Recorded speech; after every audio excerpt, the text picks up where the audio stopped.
أعوذ بالله من الشيطان الرجيم بسم الله الرحمن الرحيم. This is a summary of book number 5, so that students are able to listen to this video in order to refresh themselves on what they have learned in book number 5. Yeah, so we begin first with page number 1. Yeah, in which we went through a ruling in which, first of all, when there's alif is at the beginning of the sentence or the verse and the alif has no sign, yeah, this is called hamzatul wasl, the sign on top, but it doesn't give a sound to it. We need to put by ourselves, is it fatha, kasra, or dhamma? Well, I go back first in book number 4, right, where we discuss the general rule. If the alif is the beginning of the word, yeah, always put the kasra as a general rule, right? So this will be ij'alu bida'atahum. So ij'alu, yeah, this is the general rule. We also have in the page before this, for example, yeah, this alif, right, at the beginning of the word or the verse, yeah, and there's no sign on it, we put i'malu, yeah, again same thing, i'malu, yeah. Now there are two exceptions we discussed before.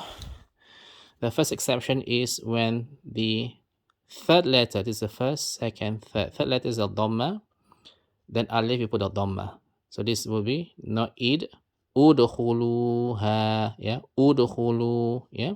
So look at the third letter dhamma, then it's a dhamma on the alif, yeah. So this is the first exception. Second exception is where we have this, yeah, where we have here, yeah, where we have the second letter is a lam, yeah. So we don't put il, we put a fatha. Every time you see the second letter as a lam, you put a fatha. Alhamdu. Yeah, alhamdu. What happens if before alif there's another letter? Yeah, like this one. There's another letter. Then and especially after the alif there's a sukun or a shadda. Yeah, alif will be ignored. Right. So from here you say walhamdu, not walhamdu. So because there's a sukun or a shadda, yeah, next to this alif. Yep. So walhamdu. So this will be ma'al hamdi. Okay. So this is in the page number 1. Page number 2 is a similar. Yeah. Page number 3. Yeah. We learn to end the sentence or verse. Yeah. So this is where you have in your Quran, for example, right? Amina, right? And this is the sukun. This is the, sorry, this is a full stop at the end of the verse. Yeah. How do you end it? All the last letter, the sign, yeah, you put the sukun. So this is, instead of saying amina, you say amin. And we talked before, you can hold for 2 or 6 harakat. So for example, this one nasta'in, you can say nasta'in 4 harakat or 6 nasta'in, right, 6 harakat. But if you read the Quran, yeah, if one verse you read with 4 harakat, everything must be 4. If one verse you recite with 6, you recite 6. So for example, Alhamdulillahi Rabbil Alameen, Ar-Rahmanir Rahim, Maliki Yawmiddin. Right? So you have an option. But of course, if there's nothing to prolong the third last letter, like this one, right, you just end it short, fil uqad, not fil uqad, because there's nothing to prolong the fatha, right? Fil uqad, right? So all the last letter we learn in page number 3, you put a sukun in your head. Yeah, this will be muhtadin. Yeah, ain al yaqin. Okay, this will be idha hasad, because there's no alif to prolong the fatha here. Okay, fi tadlil. Okay, so this is how you end the sentence. And of course, all these are verses of the Quran. Then another ruling is when you have a alif at the last letter and you have a tanween, right? You will say you take out, so this you have 2 fatha here. Take out 1 fatha, yeah, and you end up with abada, only 2 harakat, not 4, not 6, but 2 harakat. So this will be wazna, yeah, when the end has an alif, the last letter, and you have 2 fatha time, yeah, wazna, 2 harakat, yeah, dabaha, okay, qadaha, subaha, 2 harakat. Next one is when you have the, we call it ta marbuta, right? You do two things. The ta becomes a ha, and you put, instead of having all this tanwin, you put a sukun. So aniyatin becomes aniyah.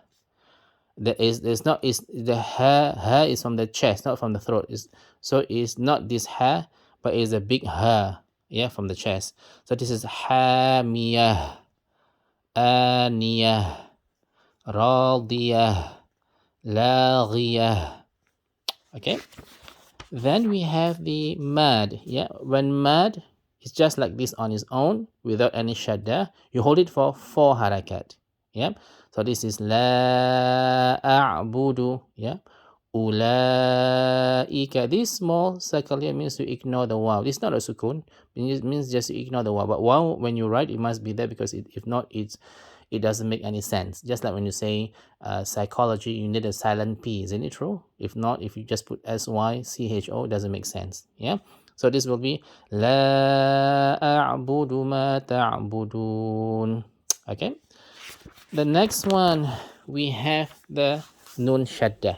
Shadda means, first of all, you put a sukun on the shadda, on the letter. So in, and followed by the sign. Is it the top or the bottom or the dhamma? So this will be in na. Yeah, but mim and nun sukun is special. You hold it for 2 harakat and nasal. Gunna means nasal, right? And with 2 harakat. Anna, amma. So this will be innaha, ummuhu, right? 2 harakat and nasal. So only for mim and nun. So you cannot say illa, no, illa, not illa, right? Because this application special rule for shadda is only applicable to the nun sukun, or no, nun shadda, and for the mim shadda. Okay. Next one, this is called idgham. Idgham means to merge, right? If you have a sukun, nun sukun, or any of the tanwin. Tanwin means a double sign. To fatha, to kasra, or to dhamma, right? You hold it for 2 harakat and nasal and jump to the shadda. So this will be amilatun nasibah. So don't get distracted by this, right? And as I have told you before, the 2 dhamma is 99, not 69, right? So for example, this one min and ma'in is a mim shadda. So nun sukun comes across a mim shadda. So merge, idgham, mim ma'in. Yeah. So wama lahum min nasirin.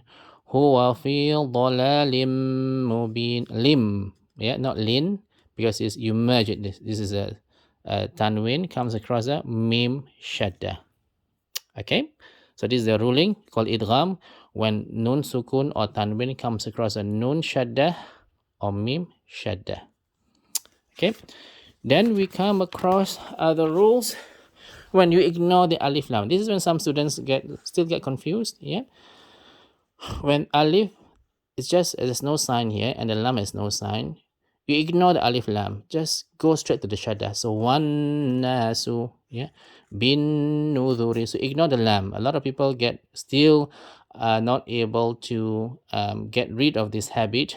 People say bil, not bil, bin nudhuri. Yeah. وَالنَّازِعَاتِ غَرْقًا وَالنَّازِعَاتِ yeah, وَالنَّاشِطَاتِ. Okay, so ignore the alif and lam. This is the next ruling. The next one is shadda.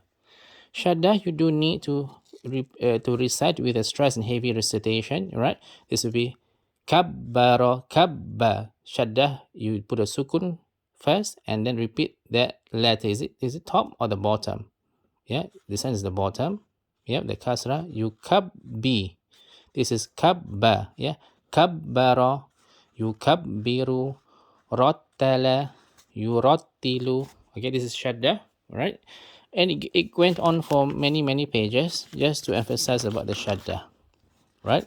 Now, then there is this ruling where the mim sukun come across a ba. Yeah. So as a ruling, to identify the sign, they take out the sukun sign is taken out. Can you see? It's taken out. Yeah. Kafaratum, the mim taken out. Why? Because next letter is a ba. So you hold it for 2 harakat and nasal. Kafaratum ba'da. Yeah. Kafaratum tum. Yeah, 2 harakat because next letter is a ba. Yeah. Only ba, not any other letter. So fabashirhum bi'adhabin alim. Oh, now I would like to show it to you that you see this kasra, the two signs are together, they are not staggered. Yeah, it shows that you don't hold it, it's just normal as it is. So it's called idhar in Arabic. Yeah, bi'adhabin alim, not bi'adhabin. No, it's wrong, right?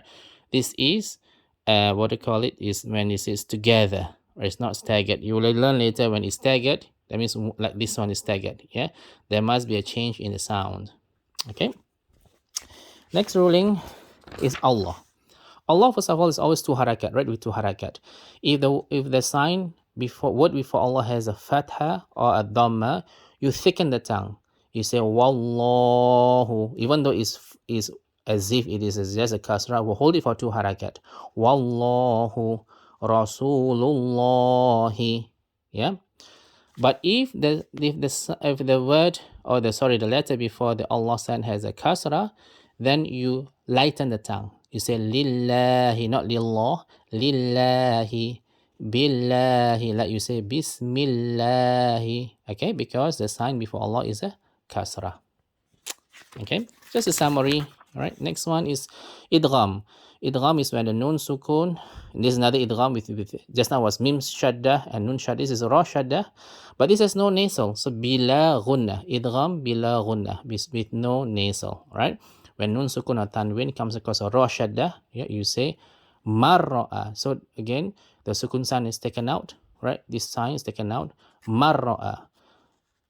Tanwin comes across a ra shadda, khafidatur rafi'ah.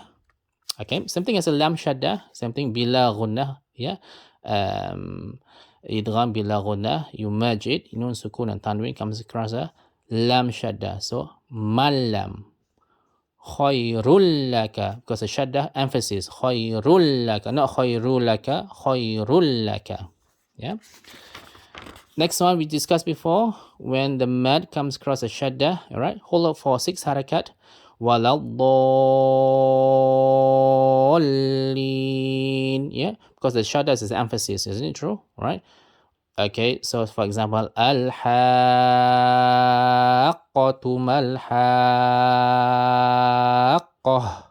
Yeah, when the mad is followed by shadda, 6 harakat obligatory.